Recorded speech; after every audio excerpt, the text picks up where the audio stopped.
ನನ್ನ ತಾಯಿ, ಪಾಂಡವರೇ ನನ್ನ ಸಹೋದರರು, ಸೂರ್ಯನೇ ನನ್ನ ಜನಕ. ಅಯ್ಯೋ ಅಯ್ಯೋ, ನನ್ನ ಬಂಧು ಬಾಂಧವರು ಯಾರೆಂದು ತಿಳಿಯದೆ ವ್ಯಥೆ ಪಡುತ್ತಿದ್ದ ನನಗೆ ಇಂದಿಗೆ ತಿಳಿದ ಬಳಿಕ ಎಂತ ಉಭಯ ಸಂಕಟ, ಎಂತ ಉಭಯ ಸಂಕಟ.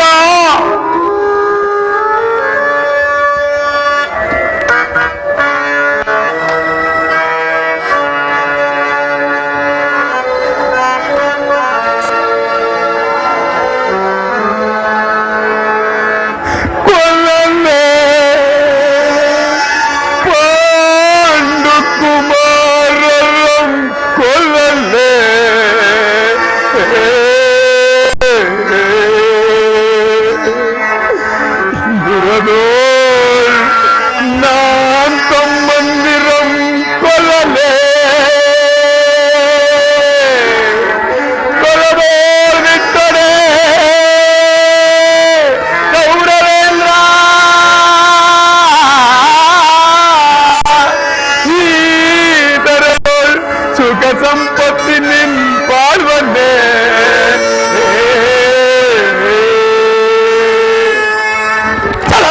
ಮಾತವರಂದವಂತರಿದು ಭಕ್ತನಿಗೆ ಆನಂದವಂ ಕೈಸಲ್ಕಾಗದೆ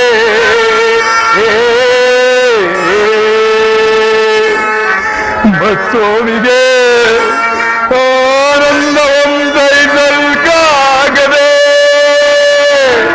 ಭಕ್ತೋನಿಗಾನಂದವಂ ಕೈಸಲ್ಕಾಗದೆ ರಸರಗೆ ನಾನ್ ತುತ್ತಾಗಲೇ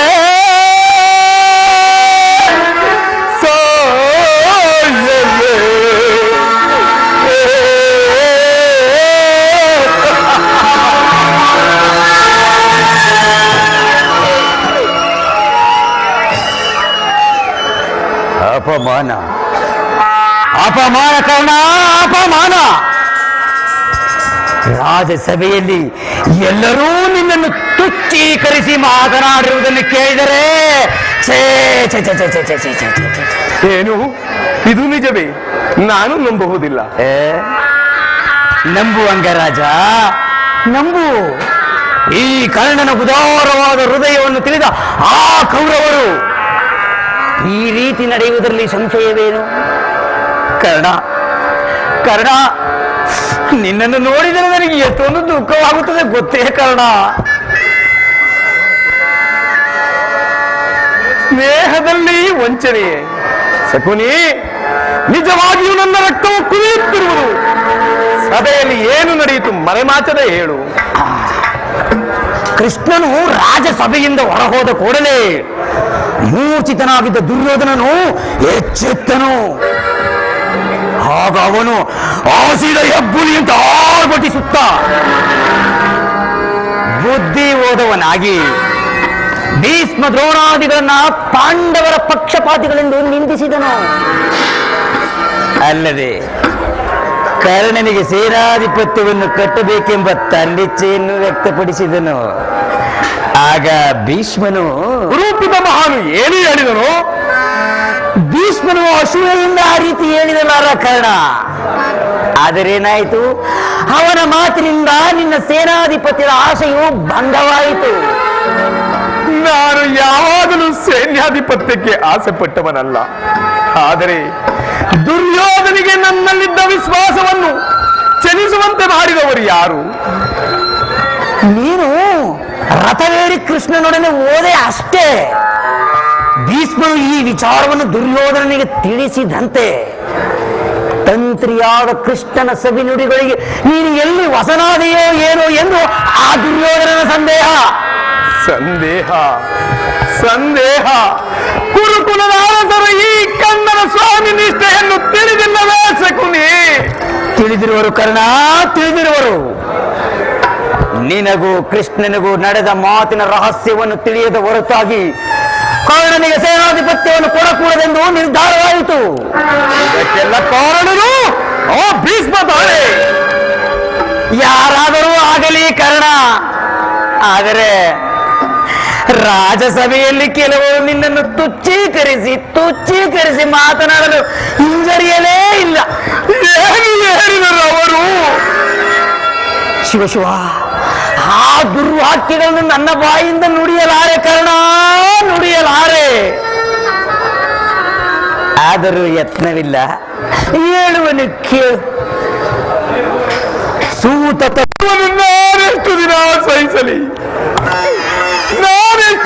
ಸಹಿಸಲಿ, ಓ ಪರಮೇಶ್ವರ, ಯಾವ ಪಾಪಕ್ಕಾಗಿ ನನ್ನನ್ನು ಈ ಸೂತ ಕುಲಕ್ಕೆ ತಳ್ಳಿದೆ? ನಾನಿಂದು ಅಂಗದೇಶದ ಅರಸು, ಕುಲ ಸಾಮ್ರಾಜ್ಯದ ಮಾಂಡಳಿಕ. ಆದರೆ ಈಗಲೂ ಈ ಜನ್ಮದ ದುಷ್ಟಭೂತವು ನನ್ನನ್ನು ಬಿಟ್ಟಿಲ್ಲ. ಪ್ರತಿಷ್ಠಾಪರಾದ ಆಚಾರ್ಯರು ಈ ಸಕಲ್ಪಿತ ಮರ್ಯಾದೆಯನ್ನು ಹೊರದಾಗಿ ಭಾರತಕ್ಕೆ ನಿಸ್ತಾರವಿಲ್ಲ. ಸ್ಥಿರನಾಗು ಕರ್ಣ, ಸ್ಥಿರನಾಗು. ದುರ್ಯೋಧನನು ನಿನ್ನ ಅವಾಜ್ಯ ಸ್ನೇಹವನ್ನು ನಿರಾಕರಿಸಿದರ ಪ್ರತೀಕಾರವು ಈಗ ನಿನ್ನ ಕೈಯಲ್ಲೇ ಇರುವುದಲ್ಲ. ಅದು ಹೇಗೆ? ಕರ್ಣ, ಭೀಷ್ಮನ ಯುದ್ಧದಲ್ಲಿ ಪರಾಜಿತನಾಗುವವರೆಗೆ ತಾನು ಅಸ್ತ್ರಾಧಾರಣೆ ಮಾಡುವುದಿಲ್ಲವೆಂದು ಶಪಥ ಮಾಡು. ಆಗ ಆ ಕೌರವರು ತಿಳಿಯಲಿ ಈ ಕರ್ಣನ ಅಸ್ತ್ರ ಕೌಸಲ್ಯ ಎಂತ ಅನರ್ಥಕಾರಿ ಎಂಬುದನ್ನು. ಹೌದು, ದುರ್ಯೋಧನದಲ್ಲೇ ಇಂಥ ಪರಿವರ್ತನೆಯಾದ ಮೇಲೆ ನಾನು ಯಾರಿಗೋಸ್ಕರ ಯುದ್ಧ ಮಾಡಲಿ? ಸರಿಯಾಗಿ ಹೇಳಿದೆ ಶಕುನಿ. ಭೀಷ್ಮನ ಯುದ್ಧದಲ್ಲಿ ಪರಾಜಿತನಾಗುವವರೆಗೂ ನಾನು ಅಸ್ತ್ರಾಧಾರಣೆ ಮಾಡುವುದಿಲ್ಲ. ಇದೆಲ್ಲ ಶಪಥ. ಶಪಥವೇನೋ ಪ್ರಾಣಶಕ. ನಿನಗಾಗಿ ಎಲ್ಲೆಲ್ಲೋ ಹುಡುಕಾಡಿದನಲ್ಲ, ಬಂದು ಎಷ್ಟು ಹೊತ್ತಾಯಿತು? ಬಹಳ ಹೊತ್ತಾಗಲಿಲ್ಲ ಕುರುರಾಜ. ಆದರೆ ಒಂದು ಕ್ಷಣವಿಲ್ಲ ನಿಲ್ಲೋ ಬರುತ್ತಿಲ್ಲ. ಪುನಃ ನೋಡುವೆನೋ ಆಗ ತಿಳಿಯುವುದು ಶಪಥವೇನೆಂದು. ನಿಲ್ಲುತ್ತಾನ, ನಿಲ್ಲು. ನಿನಗೊಂದು ಸಂತೋಷದ ಸುದ್ದಿ ಇರುವುದು. ಕ್ಷಮಿಸು ಮಿತ್ರ, ಆರ್ಯರ ಮತ್ತೆ ಪದತಲಿತವಾಗಿ ಪಶುಗಳಂತೆ ಜೀವಿಸುವ ಸೂತ ಕುಲದವರಿಗೆ ಎಲ್ಲಿ ಸಂತೋಷದ ಸುದ್ದಿ?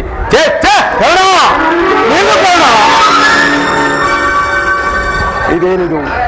ನಾನು ಬಹುವಾಗಿ ಯೋಚಿಸಿ ಕರ್ಣನಿಗೆ ಸೈನ್ಯಾಧೀಶ ಪಟ್ಟವನ್ನು ಕಟ್ಟಬೇಕೆಂದು ನಿರ್ಧರಿಸಿದನು. ಈ ದಿನ ಕರ್ಣನ ರೀತಿ ಬೇರೆಯಾಗಿ ತೋರುತ್ತಿರುವುದಲ್ಲ. ಹೌದು ಮಾವ, ಏನು ಮಾಡುವುದು? ಏನು ಹೇಳಿದೆ ನೀನು? ಕರ್ಣನಿಗೆ ಸೈನ್ಯಾಧೀಶ ಪಟ್ಟವನ್ನು ಕಟ್ಟಬೇಕೆಂದು ಕಾತುರದಿಂದ ಬಂದನು ಮಾವ. ಸೂತ ಕುಲದಲ್ಲಿ ಹುಟ್ಟಿದ ಕರ್ಣನಿಗೆ ಸೇನಾಧಿಪತ್ಯ. ಕುಲ ಮರ್ಯಾದೆಯನ್ನು ಮರೆಯಬೇಡ ಕೊರವೇಶ್ವರ. ಮಾವ, ಕರ್ಣನು ವೀರಪುರುಷನಲ್ಲವೇ? ಇರಬಹುದು, ಇಲ್ಲ ಎಂದವರಾರು? ನೀನು ಕರ್ಣನನ್ನು ಸೇನಾಧಿಪತಿಯನ್ನಾಗಿ ಮಾಡುವುದರಿಂದ ಎಷ್ಟೊಂದು ಜನಗಳ ಅಪಮಾನವಾಗುವುದು ತಿಳಿದಿರುವೆಯೋ? ದುರ್ಯೋಧನ, ಭಾರ್ಗವಿ ವಿಜಯಿಯಾದ ಭೀಷ್ಮ, ಅಸ್ತ್ರಾಚಾರ್ಯರಾದ ದ್ರೋಣ, ಅಶ್ವತ್ಥಾಮ, ಕೃತವರ್ಮ, ಶಲ್ಯ, ಇನ್ನೂ ಮುಂತಾದ ಉತ್ತಮ ವರ್ಣದ ಮಹಾನ್ ರಥಿಕರನ್ನು ಬಿಟ್ಟು ಸೂತ ಕುಲದಲ್ಲಿ ಹುಟ್ಟಿದ ಕರ್ಣನಿಗೆ ಸೇನಾಧಿಪತ್ಯ. ಕುಲ ಮರ್ಯಾದೆಯನ್ನು ಮರೆಯಬೇಡ ಕೌರವೇಶ್ವರ, ಕುಲ ಮರ್ಯಾದೆಯನ್ನು ಮರೆಯಬೇಡ. ಭೀಷ್ಮ ದ್ರೋಣಾದಿಗಳು ಅಂತರಂಗದಲ್ಲಿ ಪಾಂಡವರ ಪಕ್ಷಪಾತಿಗಳು. ಪಾಂಡವರ ಪಕ್ಷವೇ? ಅವರೇನಾದರೂ ಅಸಮಾಧಾನಗೊಂಡರೆ ನಿನ್ನನ್ನು ತ್ಯಜಿಸಲು ಅವರು ಹಿಂಜರಿಯುವುದಿಲ್ಲ. ಇದೇನು ಮಾವ ಈ ರೀತಿ ಮಾತನಾಡ್ತಿರುವೆಲ್ಲ? ಸತ್ಯ ದುರ್ಯೋಧನ. ಅಲ್ಲದೆ ಭೀಷ್ಮನ ಯುದ್ಧದಲ್ಲಿ ಪರಾಜಿತನಾಗುವವರೆಗೆ ತಾನು ಅಸ್ತ್ರಾಧಾರಣೆ ಮಾಡುವುದೆಂದು ಕರ್ಣನು ನಿಷ್ಕಾರಣವಾಗಿ ಶಪಥ ಮಾಡಿದವನು. ನಿಧಾನವಾಗಿ ಯೋಚಿಸು ಕೌರವೇಶ್ವರ. ನಿಜ ಮಾವ, ನಿಜ. ಹಾಗೆ ಮಾಡುವುದು ಮಾವ. ಹಾಗಾದರೆ ಈಗೇನು ಮಾಡುವುದು ಮಾವ? ಕೌರವೇಶ್ವರ, ನೀನೀಗಲೇ ಹೋಗಿ ಭೀಷ್ಮನನ್ನು ಸೇನಾಧಿಪತಿಯನ್ನು ಅಂಗೀಕರಿಸುವಂತೆ ಪ್ರಾರ್ಥಿಸು. ಯುದ್ಧವು ಸನ್ನಿಹಿತವಾಗಿರುವುದು. ಈಗ ಚಿಂತಿಸಲು ಸಮಯವಿಲ್ಲ ದುರ್ಯೋಧನ, ಸಮಯವಿಲ್ಲ. ನೀನು ಈಗಲೇ ಹೋಗಿ ಕುರುಪಿತಮಹನ್ನು ಕಾಣು. ಹಾಗೆ ಮಾಡುವೆನು ಮಾವ, ಹಾಗೆ ಮಾಡುವೆನು. ಏನೋ ನನ್ನ ಸಂಗಮ. ಖಂಡಿತ ನಡೆ ಕೌರವೇಶ್ವರ, ನಡೆ ದುರ್ಯೋಧನ, ನಡೆ ನಡೆ ದುರ್ಯೋಧನ, ನಡೆ. ಕುರುಕುಲದ ಕುಲ್ಲಿಯೇ ನಡೆ.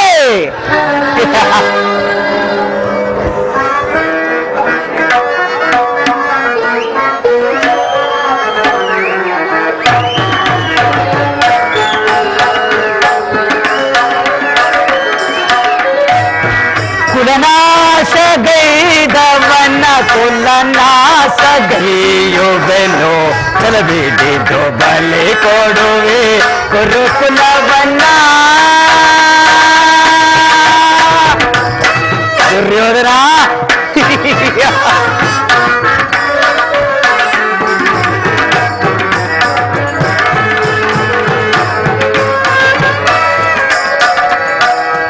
ಕುಲನಾಶ ಗೈದವನ ಕುಲನಾಶ ಗೈಯುವೆನು, ಚಲಬಿಡಿದು ಬಲಿ ಕೊಡುವೆ ಕುರುಕುಲವನ್ನ.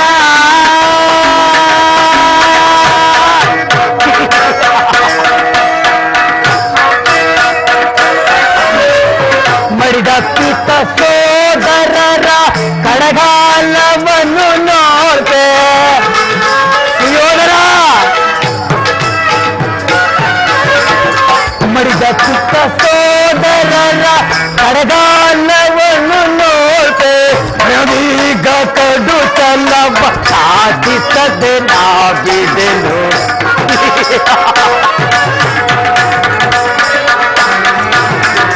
ಬಿಡದೀಗ ಕಡು ಚೆಲ್ಲವ ಸಾಧಿಸದೆ ನಾವಿದೆನು. ಕುಲನಾಶ ಗೈದವನ ಕುಲನಾಶ ಗೈಯುವೆನು, ಚಲಬಿಡಿದು ಬಲಿ ಕೊಡುವೆ ಕುರುಕುಲವನ್ನ.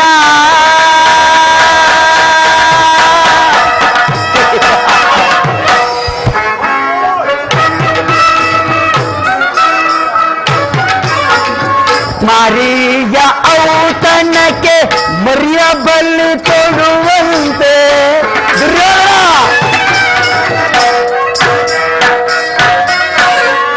ಮಾರಿಯ ಔತಣಕ್ಕೆ ಮರಿಯ ಬಲಿ ಕೊಡುವಂತೆ. ಹಿಂಸೆ ನನ್ನ ಗದೆಗೆ ಒಪ್ಪಿಸುವೆ ಕುರುಕುಲವ.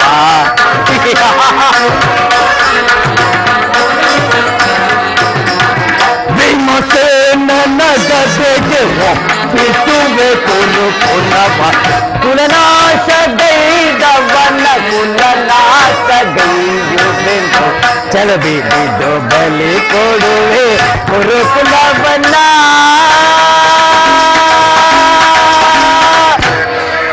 ದುರ್ಯೋಧನ, ನಿನ್ನ ಸರ್ವನಾಶ ನೋಡುವ ತನಕ ಈ ಶಕನಿಗೆ ಶಾಂತಿ ಇಲ್ಲ.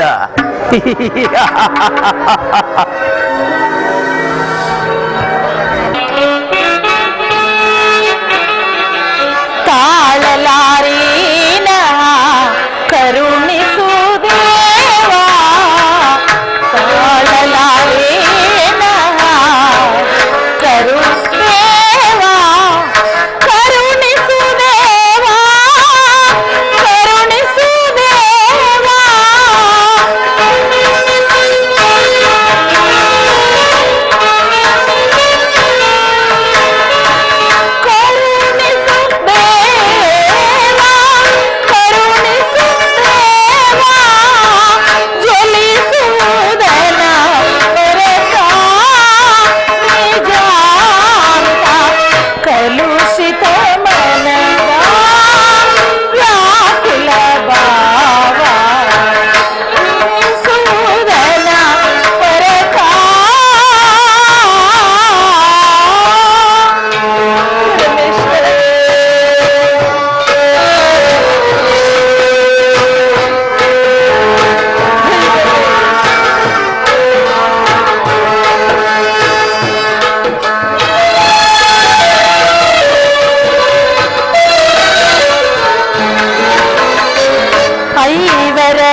ಬೇರೆ ಗತಿಯಾರು ಮಾಧವ.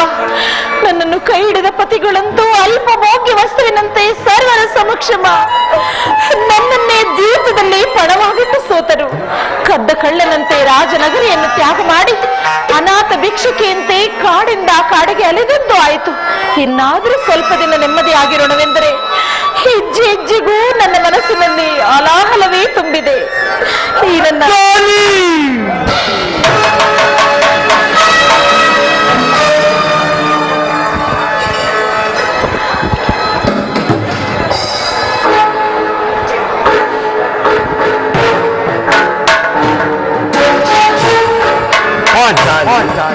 ಪಾಂಚಾಲಿ ಇವಳೇಕೆ ಈ ರೀತಿ ಚಿಂತಾಮಗ್ನಳಾಗಿರುವಳು?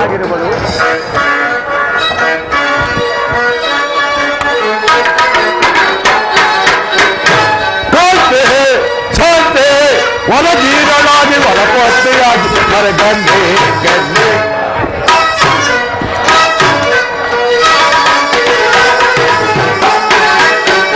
ಗಂಡೆ ಹೊರಜೀರನಾಗಿ ಹೊರಪತ್ತೆಯಾಗಿ ಹೊರಗಂಡೆ ಗಂಡೆ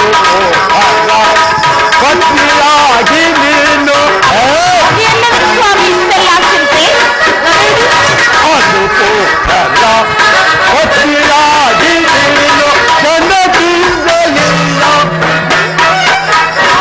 ಗಂಡತಿಯಿಂದ ಇಲ್ಲ ಕರುಕಟ್ಟದಿಂದ ದುಡುಕೋವನೆಗೆ ಕೋಮಲಾಗಿದ್ದು ನನ್ನನ್ನು ಮಾತನಾಡುತ್ತದೆ. ಕರುಕಟ್ಟದಿಂದ ದುಡುಕೋವನೆಗೆ ಕೋಮಲಾಗಿದ್ದು ಛೋಟೆ ಹೊರದೀನಲಾಗಿ ಹೊರಪತ್ನಿಯಾಗಿ ಮರಗಂಡೆ ಮರಗಂಡೆ ಮರಗಂಡೆ ಗಂಡೆ ಆಂಟಾನಿ ಏನಾಯ್ತು? ಏಕೆ ನಿಷ್ಕಾರಣವಾಗಿ ಅಳುತ್ತೀರಿ? ನೋಡಿ, ನಾನು ನಿಷ್ಕಾರಣವಾಗಿ ಅಳುತ್ತಿಲ್ಲ. ಈ ದ್ರೌಪದಿ ಅಳುವಿಗೆ ಒಂದಲ್ಲ 10 ಕಾರಣಗಳಿವೆ. ನೀವು ಪುರುಷರು ಸ್ವಾಮಿ, ನಿಮಗೆ ಯಾರಾದರೂ ವಿರುದ್ಧವಾಗಿ ಮಾತನಾಡಿದರೆ ಅವರಿಗೆ ಪ್ರತಿಕಾರವನ್ನು ಮಾಡುವಿರಿ. ಆದರೆ ಸ್ತ್ರೀಯರ ಸಮಾಚಾರವಾಗಲ್ಲ. ಅನ್ನ ವಸ್ತ್ರಗಳಿಗಾಗಿ ಅನ್ಯರನ್ನು ಆಶ್ರಯಿಸಬೇಕಾಗುತ್ತದೆ. ಅಯ್ಯೋ ದೈವವೇ, ಇಂಥ ಪರಾಧೀನ ಸ್ತ್ರೀ ಜಾತಿಯನ್ನು ಏಕೆ ಸೃಷ್ಟಿಸಿದೆ ದೇವ? ಅಳಬೇಡ ಪಾಂಚಾಲಿ, ಅಳಬೇಡ. ಸ್ತ್ರೀಯರ ಪರಾಧೀನತೆಯು ನಮ್ಮ ಸಮಾಜದ ನೇಮ. ಭಗವತ್ ಸ್ವರೂಪಗಳಾದ ಋಷಿಗಳ ಆಜ್ಞೆ. ಅಂದರೆ ಋಷಿಗಳ ಆಜ್ಞೆ? ಪತ್ನಿಯನ್ನು ಪಗಡಿ ಆಟದಲ್ಲಿ ಸೋಲಿ ಎಂದು ಆ ನಿಮ್ಮ ಋಷಿಗಳೇ ಆಜ್ಞೆ ಮಾಡಿದರು. ನಿಮ್ಮಂತ ಪತಿಗಳನ್ನು ತಪಸ್ಸು ಮಾಡಿಕೊಡಬೇಕು.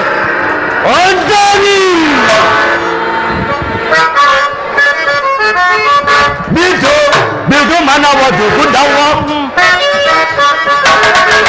ಬಿಡು ಬಿಡು ಮನವದು ಗುಡವ, ತರುಣಿ ಮನಿ ಬಿಡು ಬಿಡು ಮನವದು ಗುಡವ.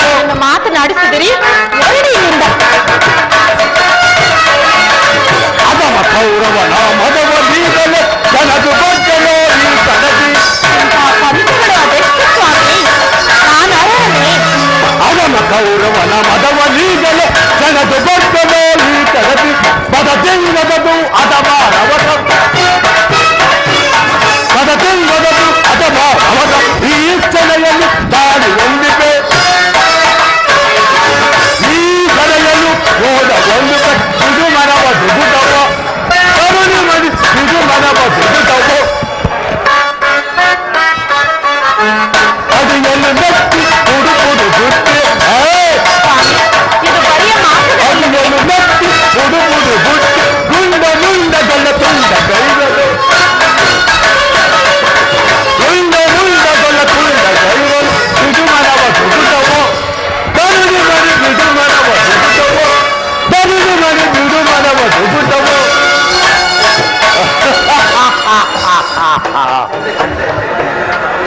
ಅಣ್ಣನ ಒಂದು ದಿನದ ಔರೇಖದಿಂದಾದ ಈ ನಿಂದನೆಯು ನಮ್ಮನ್ನು ಸಾಯವರೆಗೂ ಬಿಟ್ಟಿದ್ದಲ್ಲ. ದ್ರೌಪದಿ, ಆದದ್ದು ಆಗಿ ಹೋಯಿತು.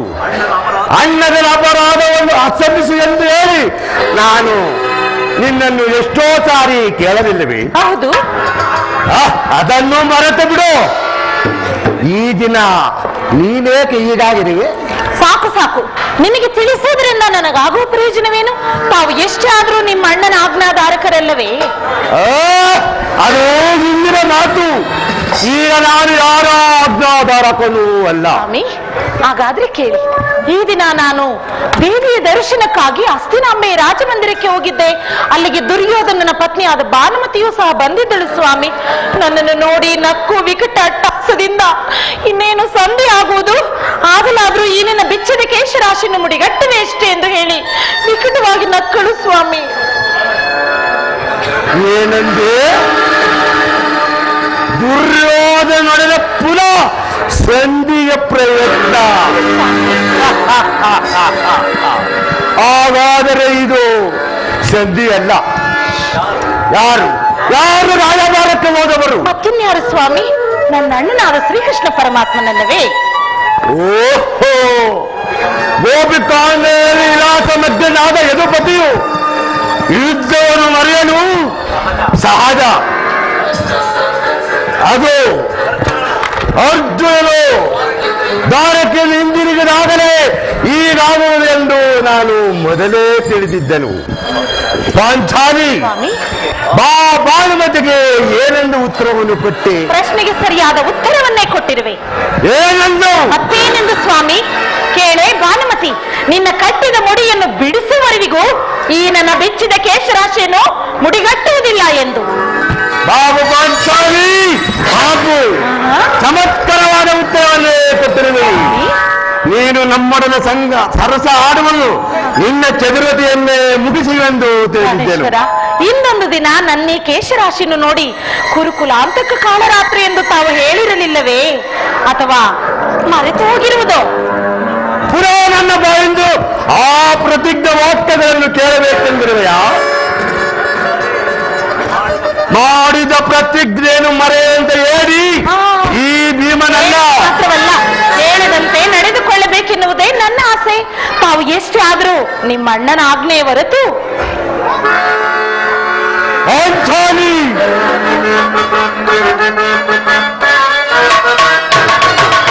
ಹಿಡಿದ ಹಠವತ್ತೆ ಬಿಡಲು ತಳದ ಬಿಡದಲು ಬಡುತ್ತರ ಸಮದಕ ತೋರ್ದ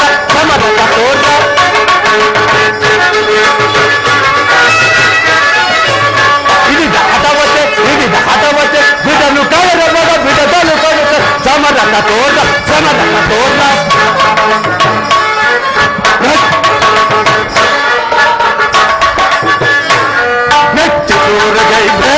ಬೆಟ್ಟದ ಸುತ್ತು ಚೂರಗೈದೆ. ಬರೆಯ ಮಾತುಗಳೇ.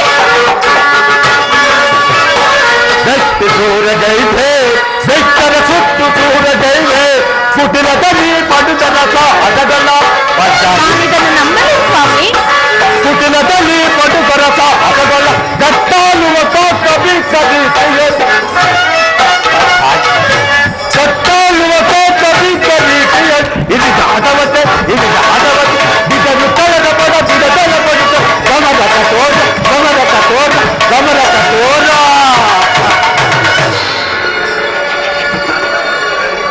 ನನ್ನನ್ನು ಕೆರಳಿಸಬೇಡ ಪಾಂಚಾಲಿ, ನನ್ನನ್ನು ಕೆರಳಿಸಬೇಡ. ನಾನೀಗ ಯಾರ ಆಜ್ಞಾಧಾರಕನೂ ಅಲ್ಲ. ಶಾಂತಿಯನ್ನ ಬಯಸುವರು ಸಂಘ ಪ್ರಸ್ತಾಪದಲ್ಲಿ ತೊಡಗಲಿ. ನಾನು ನನ್ನ ಪ್ರತಿಜ್ಞೆಯಂತೆ ನಡೆಯುವೆನು. ನಾನು ಯುದ್ಧವನ್ನು ಆತುರದಿಂದ ನಡೆಸುತ್ತೇನೆ. ಧರ್ಮಪಾರಾಯಣ ರಾಜ ಇವಿಷ್ಟರನ್ನು ದುರ್ಯೋಧನ ಅನಂತ ಅಪರಾಧಗಳನ್ನು ಕ್ಷಮಿಸಬಹುದು. ಆದರೆ ನಾನು ಮಾತ್ರ ಕ್ಷಮಿಸುವುದಿಲ್ಲ. ನೋಡು ಅಗ್ರಜ, ಭೀಮಸೇನನು ವಿದ್ಯೆಯ ಪ್ರಸ್ತಾಪವನ್ನು ತಿಳಿದು ಕೇಳಿದ ಸಿಂಹದಂತೆ ವಿಜೃಂಭಿಸುತ್ತಿರುವನು. ಅವನನ್ನು ಸಮಾಧಾನಪಡಿಸಲು ನಿನ್ನೊಂದು ಹೊರತು ಮತ್ತಾರಿಂದಲೂ ಸಾಧ್ಯವಿಲ್ಲ.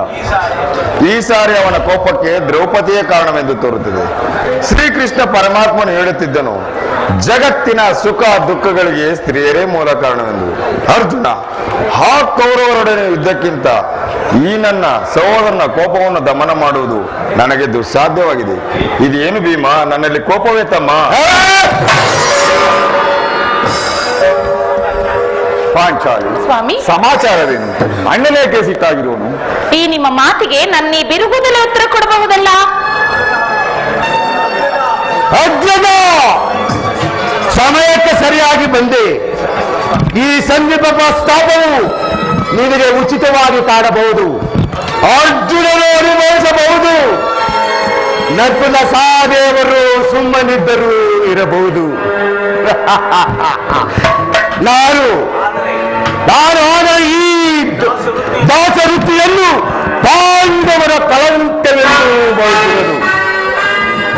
ದರಿದ್ರ ಭಿಕ್ಷುಕರಂತೆ ಕಂಡವರ ಮನೆಯ ಬಾಗಿಲಿನಲ್ಲಿ ಸಂಧಿ ಯೋಚನೆ ಮಾಡಲು ಪಾಂಡುರಾಜೇಂದ್ರನು ನಮ್ಮನ್ನು ಪುತ್ರರಾಗಿ ಪಡೆಯಲಿಲ್ಲ.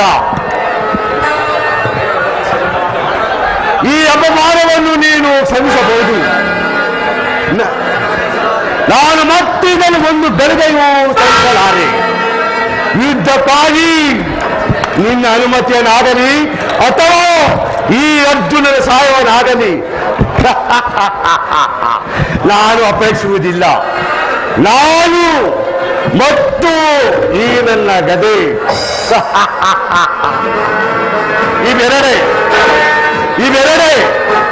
ಇವೆರಡೆ ಸಂಪೂರ್ಣವಾದ ಕುರುಕುಲವನ್ನು ನೀವು ನಿಶ್ಚಿಂತಾಗಿ ಸಂಧಿಯ ಪ್ರಸ್ತಾಪದಲ್ಲಿ ತೊಡಗಿರಿ. ನಾನು ನನ್ನ ಪ್ರತಿಜ್ಞೆಯಂತೆ ನಡೆಯುವುದು. ಭೀಮಸೇನ, ನಿಲ್ಲು ಪ್ರಿಯ ಸಹೋದರ. ನಿನ್ನ ಕೋಪವನ್ನು ತಡೆಯುವ ಶಕ್ತಿ ನನ್ನಲ್ಲಿಲ್ಲ. ಕೋಪ ಮಾಡಬೇಡವಣ್ಣ. ಕೋಪ ಮಾಡಬೇಡ ಅಣ್ಣ. ಧರ್ಮಜನು ನಮಗೆಲ್ಲರೂ ಹಿರಿಯವನು. ಅವನ ಇಷ್ಟಕ್ಕೆ ಅನುಸಾರವಾಗಿ ಸಂಧಿಯನ್ನು ಪ್ರಸ್ತಾಪಿಸುವುದು ಉಚಿತವಲ್ಲ.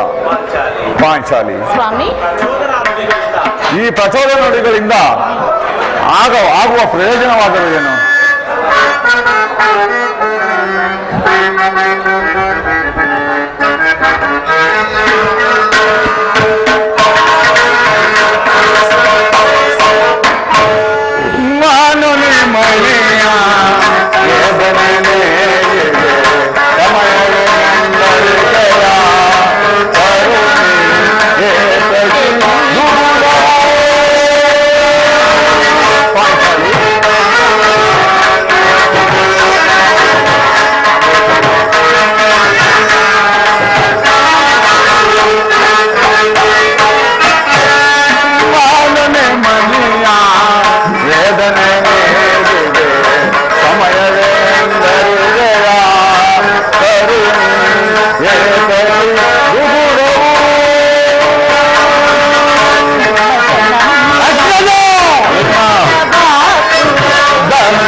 ನಾವು ಅಭ್ಯರ್ಥಿ ಅಭಿಪ್ರಾಯಕ್ಕೆ ವಿರೋಧವನ್ನು ಆಚರಿಸುವ ಉಚಿತವಲ್ಲ.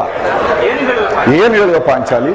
ಧರ್ಮವೆಂದು ಹಂಬಲಿಸುತ್ತಾ ಕ್ಷತ್ರಿಯರೆಂಬುದನ್ನೇ ಮರೆಯುವುದು ನಿಮ್ಮೆಲ್ಲರಿಗೂ ಉಚಿತವೆನಿಸಿತಲ್ಲವೇ? ನೀವೆಂದಿಗೆ ವೀರರಾಗುವಿರೋ ನಾ ಕಾಣೆ.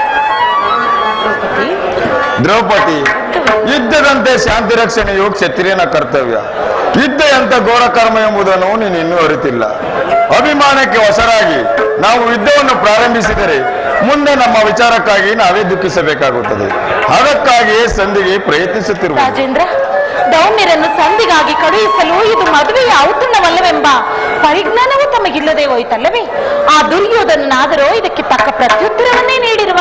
ಶ್ರೀಕೃಷ್ಣ ಪರಮಾತ್ಮನನ್ನು, ಯಾದವಾಧೀಶನನ್ನು ರಾಜಸಭೆಗೆ ಕಳುಹಿಸಿ ನಾನಾ ವಿಧವಾದ ತೊಂದರೆಗಳಿಗೆ ಗುರಿ ಮಾಡಿದರಲ್ಲ, ಎಂದೇ ನನ್ನ ಆಲೋಚನೆ. ಏನಿ ಕೋಲಾಹಲ, ಏನಿ ಕೋಲಾಹಲ? ಏನಿ ಕೋಲಾಹಲ?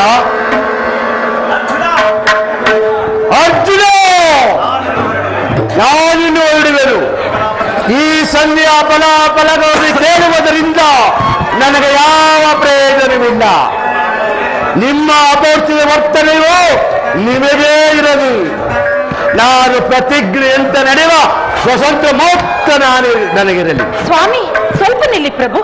ಅದು ಅಲ್ಲಿ ನೋಡಿ, ಯದುಪತಿಯು ಇತ್ತಲೇ ಬರುತ್ತಿರುವರು. ಅವರಿಂದ ರಾಜಸಭೆಯ ವಿಚಾರಗಳನ್ನು ತಿಳಿದ ನಂತರ ತಮ್ಮಿಷ್ಟವನ್ನಂತೆ ಮಾಡುವರಂತೆ. ಶಾಂತರಾಗಿ ಮಾಡಿಸಿ ತಂದೆ.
ಪರಮಾತ್ಮನಿಗೆ ನಮಸ್ಕರಿಸುವೆನು. ವಿಜಯಶಾಲಿ ಆಗು ಧರ್ಮನಂದನ. ಪರಮಾತ್ಮ ಹೋದ ಕಾರ್ಯವೇನಾಯಿತು? ಹೋದವರಾರು ಕೃಷ್ಣನಲ್ಲವೇ? ಅಂದರೆ ಎಲ್ಲವೂ ಸಮರ್ಪಕವಾಗಿಯೇ ನಡೆಯಿತು. ಭೀಷ್ಮಾದಿಗಳು ನನ್ನನ್ನು ಬಹು ವಿಧವಾಗಿ ಉಪಚರಿಸಿದರು. ಸ್ವಯಂ ಧೃತರಾಷ್ಟ್ರನು ನನ್ನನ್ನು ಬಹು ವಿಧವಾಗಿ ಸನ್ಮಾನಿಸಿದನು. ಸಂಧಿ ವಿಚಾರ ನಡೆಯುವುದಷ್ಟೇ? ಓಹೋ, ನಡೆಯಿತು. ಪಾಂಚಾಲಿ ನನಗಲ್ಲಿರುವುದು ಕೆಲಸದಿಂದ ಅವರಿಗೂ ಒಂದು ತವರು ಮಾಡಲಿ, ನನಗೆ ಚೋತಿದ್ದನ್ನು ನಾನು ಮಾಡುವುದು. ನಾನಿಂದು ಬರುವುದು. ಸ್ವಲ್ಪ ನಿಲ್ಲಿ ಸ್ವಾಮಿ, ಇನ್ನು ಅಣ್ಣನ ಮಾತೆ ಮುಗಿಯಲಿಲ್ಲವಲ್ಲ.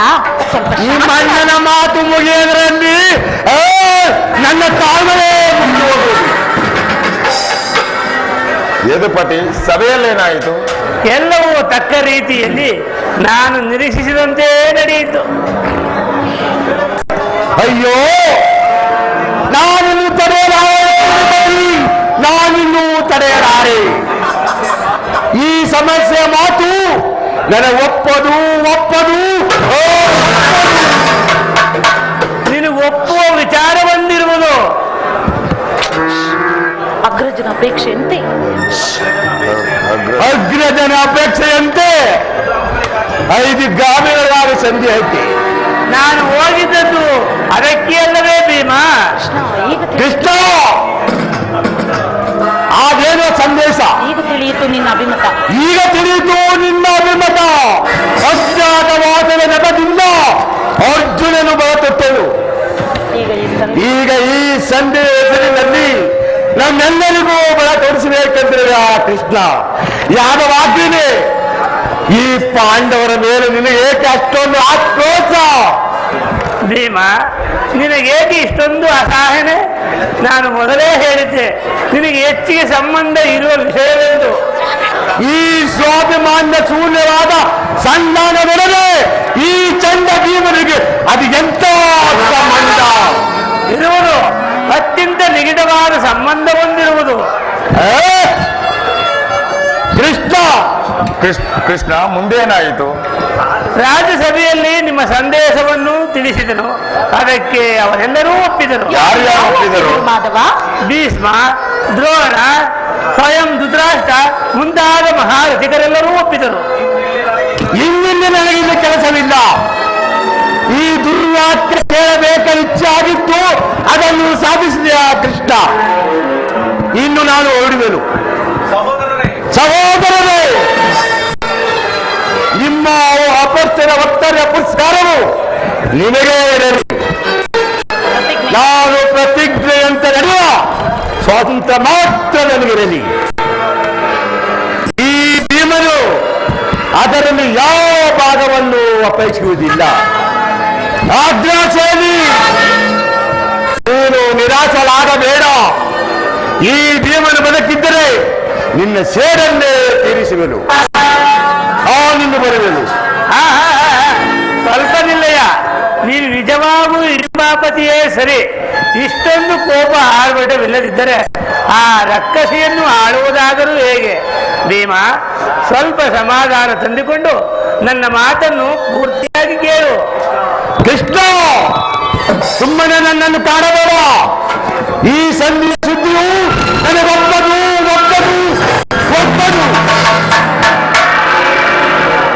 ನಿನಗೊಬ್ಬ ವಿಚಾರ ಬಂದಿರುವುದು. ಆ ದುರ್ಯೋಧನು ನಿನಗೊಂದು ಸಂದೇಶವನ್ನು ಏರಿ ಕಲಿಗಿಸಿರುವನು. ಏನೆಂದೇ? ದುರ್ಯೋಧನನ ಸಂದೇಶ? ಹಾಗಾದರೆ ಇದು ಸಂಧಿ ಅಲ್ಲ. ಏನೋ ಸಂದೇಶ? ಅದನ್ನು ಕೇಳುವ ಮೊದಲು ನೀನು ನನ್ನ ಪಾರ್ಶ್ವದಲ್ಲಿ ಕೈಕಟ್ಟಿ ಕುಳಿತುಕೊಳ್ಳಬೇಕು. ಸಾಧ್ಯವಿಲ್ಲ. ನಿಂತಿದ್ದಲ್ಲೇ ಹೇಳ್ಬಿಡು. ಕುಳಿತುಕೊಳ್ಳದೆ ಒತ್ತು ಹೇಳುವುದಿಲ್ಲ. ಕೃಷ್ಣ, ನನ್ನನ್ನು ಸುಮ್ಮನೆ ಭೀಮಾ, ನಿನ್ನನ್ನು ಕಂಡರೆ ನನಗೆ ಅಷ್ಟೊಂದು ಭಯವಾಗುವುದಯ್ಯ.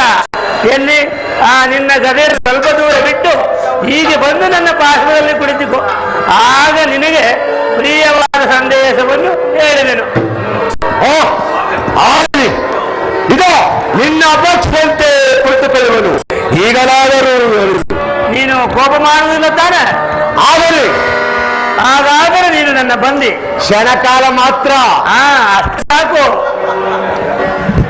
ಯಾಕೆ ಸೇರಿ ಅರ್ಜುನ, ಈ ಗದೆನ ಕ್ಷಣಕಾಲ ಹಿಡಿದುಕೋ. ಯಾಕೆ ಸೇರಿ ಸದ್ಯಕ್ಕೆ ಬಾ, ನಾನು ಹೇಳಿದಂತೆ ಮಾಡಬೇಕು ಗಂಡೆಯ. ನಿಮ್ಮ ಮಾತನ್ನು ಎಂದಾದ್ರೂ ಮೀರಿರುವೆನೇನಣ್ಣ? ಹಾಗಾದ್ರೂ ತೆಗೆದುಕೋ ಈ ಯಜ್ಞವನ್ನು. ಇದು ನನಗೊಂದು ಕಡೆ ಪುರಸ್ಕಾರವಾದ ರೂಪದಲ್ಲಿ ದೊರಕಿತು ಭೀಮಾ. ಇದರಿಂದ ನಿನ್ನ ಪತಿಯ ಕೈಗಳನ್ನು ಭದ್ರವಾಗಿ ಬಂಧಿಸು. ಅಣ್ಣ, ಇದೇನಿದು ಪರಿಹಾಸವೇ? ಇದು ಹೌದಮ್ಮ, ನೀನು ಶತ್ರುಗಳ ಎಡೆಮುಡಿಯನ್ನು ಬಿಡಿಸುವುದರಲ್ಲಿ ಮಹಾಪಂಡಿತಿಯಂತೆ. ಹಾಗೆ ನಿನ್ನ ಗಂಡನ ಕೈಗಳನ್ನು ಕಟ್ಟಲು ಬರುವುದೋ ಇಲ್ಲವೆಂದು ನೋಡೋಣ. ಭೀಮಾ, ಆ ಸಂದೇಶವನ್ನು ಕೇಳುವ ಇಚ್ಛೆ ನಿನಗಿದ್ದರೆ ಕೃಷ್ಣ ಸ್ವಾಮಿ, ಕೃಷ್ಣನು ಹೇಳಿದಂತೆ ನನ್ನ ಕೈಗಳನ್ನು ಬಂಧಿಸು. ಅಣ್ಣ, ಘನಶ್ಯಾಮ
ಸ್ವಾಮಿ, ಇದು ಸ್ವೀಕರಿಸಿ.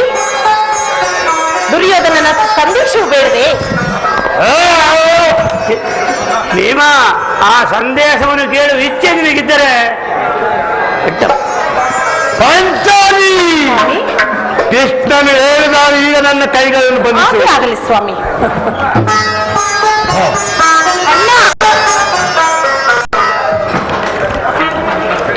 ಭದ್ರವಾಗಿ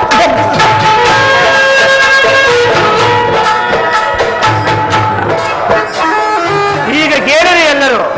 ಭೀಮಾ, ಯಾಜ್ಞಸೇನಿ, ಧರ್ಮನಂದನ, ಕಿರೀಟಿ ಎಲ್ಲರೂ ಕೇಳಿರಿ. ಈಗ ಭೀಮನನ್ನು ಬಂಧಿಸುವ ಹಗ್ಗವು ನನ್ನನ್ನು ಇಂದು ರಾಜ್ಯಸಭೆಯಲ್ಲಿ ನನ್ನ ಅಂಗಗಳನ್ನು ಬಂಧಿಸಲು ಅನುವಾಗಿತ್ತು.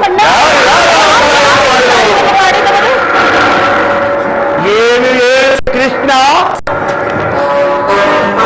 ಈ ಹಗ್ಗದಿಂದ ನಿನ್ನನ್ನು ಬಂಧಿಸಿದರೆ ಯಾರು ಯಾರು ಯಾರು ದುರೋತ್ತರು? ಮತ್ತಾರು ದುರಭಿಮಾನಿಯಾದ ದುರ್ಯೋಧನ ಆಜ್ಞೆ ಮಾಡಿದನು, ದುರಂಕಾರಿಯಾದ ದುಶ್ಯಾಸನು ಈ ಕಾರ್ಯವನ್ನು ಮಾಡಿದನು. ಇಂಥ ಮಹತ್ತರವಾದ ಕಾರ್ಯವನ್ನು ಮಾಡಲು ಅವರಿಗಲ್ಲದೆ ಮತ್ತಾಗ ಸಾಧ್ಯ. ಅಜ್ಞಾಸೇನಿ, ನನ್ನ ಕೈಗಳನ್ನು ಬಿಚ್ಚಿ ಈ ವಿದ್ಯ ಕುತ್ತದಿಂದ ಆ ದುರ್ಯೋಧನಾದ ದುರ್ಯೋಧನ ಅವರ ದುರಭಿಮಾನವು ಶಿರವನ್ನು ಮುಟ್ಟಿದೆ. ನಮ್ಮ ಪ್ರಿಯ ಬಂಧುವಾದ ಪಾಂಡವರ ರಾಯಭಾರಿಯ ಈ ಕೃಷ್ಣನನ್ನು ಈ ರೀತಿ ಯಾರ ವಾಕ್ಯಗಳನ್ನು ಈ ರೀತಿ ಅಪಮಾನ ಮಾಡಿದವನೇ ಆ ಕುಂಬಿಟ್ಟವನವ. ಅಷ್ಟು ಮಾತ್ರವಲ್ಲ ಭೀಮ, ಅವನು ನಿಮ್ಮ ಸಂಧಾನಕ್ಕೆ ಕೊಟ್ಟ ಉತ್ತರವನ್ನು ಕೇಳಿ ನೀವು 5 ಮಾರು ಭೂಮಿಯನ್ನು ಅಪೇಕ್ಷಿಸುವುದಾದರೆ ಅದು ದೊರಕುವುದು ರಣಾಂಗಣದಲ್ಲಿ, ಶಸ್ತ್ರಾಸ್ತ್ರಗಳ ಸಾಧನೆಯಲ್ಲಿ, ವೀರರಥಿಗರ ಘೋಷಣೆಯಲ್ಲಿ ಎಂದು ತಿಳಿಸಿದನು ಧರ್ಮನಂದನ. ಪರಮಾತ್ಮ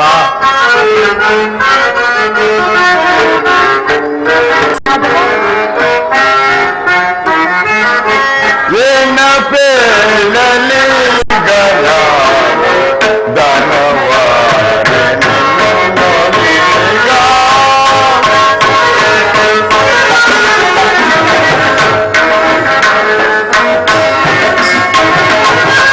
ಏನ ಪೇಳಲಿ ಗಲ ದಾನವಾರೆ ನಿನ್ನೊಲಿಗ.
ದೇಶಕ್ಕೆ ನಮಗುಳಿದಿರುವುದು ಒಂದೇ ಉತ್ತರ, ಅದು ಯುದ್ಧ. ನನ್ನ ಪ್ರಯತ್ನಗಳನ್ನೆಲ್ಲ ವಿಫಲವನ್ನಾಗಿ ಮಾಡಿ ಮುಂದೆ ಬಂದು ನಿಂತಿರುವುದು ಯುದ್ಧ. ಕೃಷ್ಣ, ನೀನು ತಿಳಿದಿರುವೆ ನಾನು ಯುದ್ಧವನ್ನ ಬಯಸಿದವನಲ್ಲ ಎಂದು. ಸಂಧಿಗಾಗಿ ಸರ್ವ ಪ್ರಯತ್ನಗಳನ್ನು ಮಾಡಿದೆನೆಂದು. ರಾಜ್ಯಸೇನಿ, ಸ್ವಾಮಿ, ಕೈಗಳಲ್ಲಿ ಬಿಚ್ಚು. ಧರ್ಮನಂದನೋ, ನೀನಾದರೂ ನನ್ನ ಕೈಗಳನ್ನು ಬಿಚ್ಚು. ಕೃಷ್ಣ, ನೀನು ಬಿಚ್ಚುವುದಿಲ್ಲವೋ? ಬೇಡ. ಪಾಂಚಾಲಿ,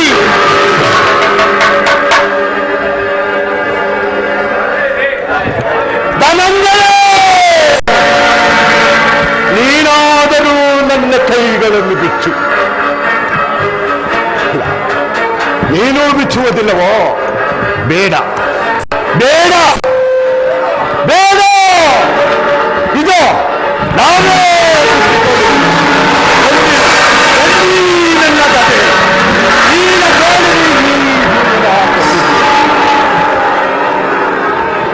ಈಗ ಕೇಳಿರಿ ನನ್ನ ಪ್ರತಿಜ್ಞೆಯನ್ನು.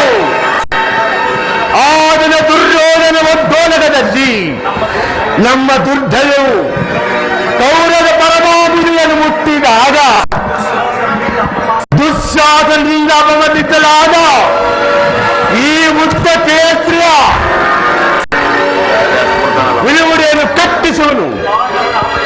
ಪಾಂಡವರ ಅಪಕೀರ್ತಿಯು ರೂಪುಗೊಂಡಂತೆ ನಿಂತಿದ್ದ ಪಾಂಚಾಲಿ ಸಮ್ಮುಖದಲ್ಲಿ ನಾನು ಪುರಾ ಈ ಪ್ರತಿಜ್ಞೆಯನ್ನು